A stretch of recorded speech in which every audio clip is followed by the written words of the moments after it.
Hello, welcome to scrapbookingstation.com. In this video, I'm making textured paper. So grab a water bottle that sprays, or you can use a spritzer, and toilet paper. I'm not kidding. And then an embossing folder. So I'm going to put the camera over my shoulder and we'll get started. So you've got your toilet paper, and it can be any brand, but if it's 2-ply and you can tear it apart, do before you layer them. And you can play with the number of layers, but I'm going to use 5. So I've got 5 layers, and I think this is white clad. I always buy what's on sale. And then you want to spritz it. I mean, you don't want to get it totally soaked. And that's all there is to that. Lift it up carefully, because it still kind of wants to peel away. Tuck into your embossing folder.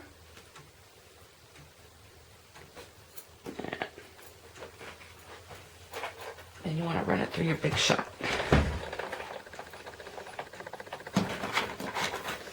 So make your sandwich.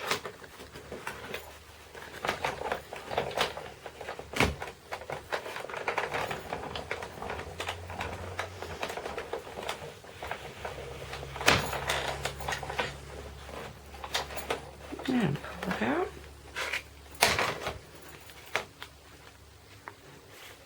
And there you go. And then you let it dry.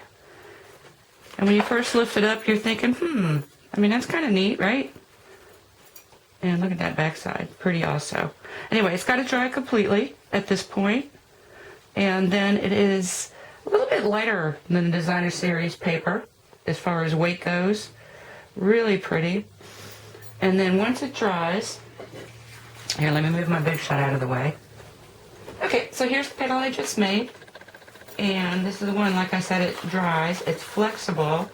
You don't actually see where the perforation is at all. And actually, it is so smooth. It reminds me, well, I guess it's super soft because it's toilet paper. And that's kind of the intention. Anyway, like I said, this is another 5 layers. And you know me, I can't leave well enough alone. So instead of just spraying with water, I actually used my spritzer and put some soft suede into the mix, sprayed it, and you can see where the soft suede, there must be purple in that color. And we're going to play with that more and more. Here's another one where I used my color block and put 2 colors of ink on there while it was still wet. And so the great thing about this is it is perfect for tearing. It doesn't tear any easier than this, and it's a nice soft edge.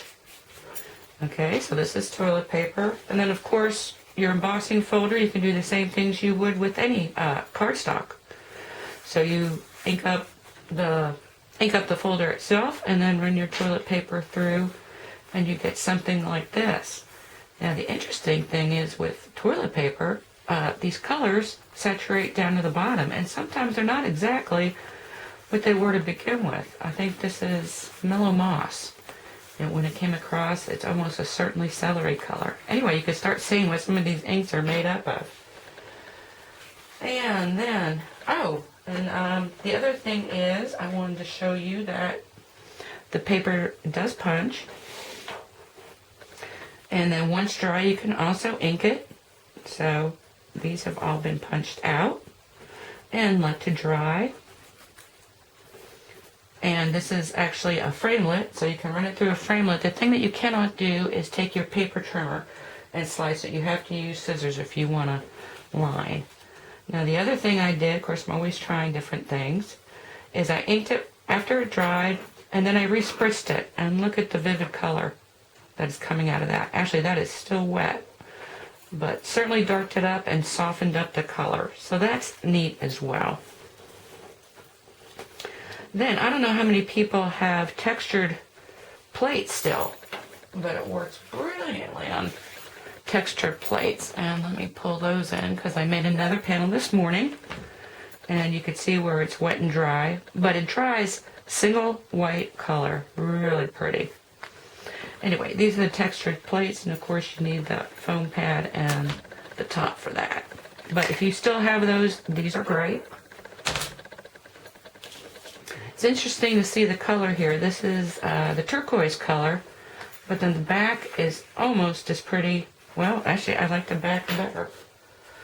And then I said, okay, toilet paper's cool, right? Nice, here's another torn edge. Of course, I'd probably tear that again. And there's really not a grain to it. Nice and soft. So, anyway, tear away. And then once I did that, I said, okay, I want a larger panel. Because I'm just that way. Oh, and I wanted to mention, it doesn't matter what pattern is on your paper. It just totally disappears. But then I use dinner napkins. And the thing with dinner napkins, it doesn't make as strong a piece of paper. But what it does do, it allows you, I mean, it'll stick until you peel it. But you can peel off some portions. You know, maybe tear. Well, you can see how it's pulling off. And the color underneath is not the same as the color on top. And so that's really cool. And if you take a color like Old Olive, there's another textured plate and a dinner napkin. And let me move some of this stuff out of the way so you can see what's going on there. As you rip off and peel the layers, it actually gets to be more celery. And some inks, this is another Old Olive in a folder. And of course you can crumple that up and all this kind of good stuff. And again, some inks, just the colors are pretty amazing. This is the Early Espresso ink color, another textured plate, and you can see where you've got almost purples, but you've got that hunter green color. And I actually did go ahead and build myself a really pretty card using, just tore up the edges, layered them back. This is actually artist spackle that I colored with chocolate chip. And then, of course, added a salutation. And then just more of that on the inside. Anyway, you saw how quick it was to run it through. Try it. You're going to be really surprised at how soft and smooth this stuff is. Flexible. And like I said, you can frame it, you can punch, you can pretty much do anything, but it tears wonderfully. Anyway, I hope you give it a shot in your own scrapbook card making. Thank you for watching.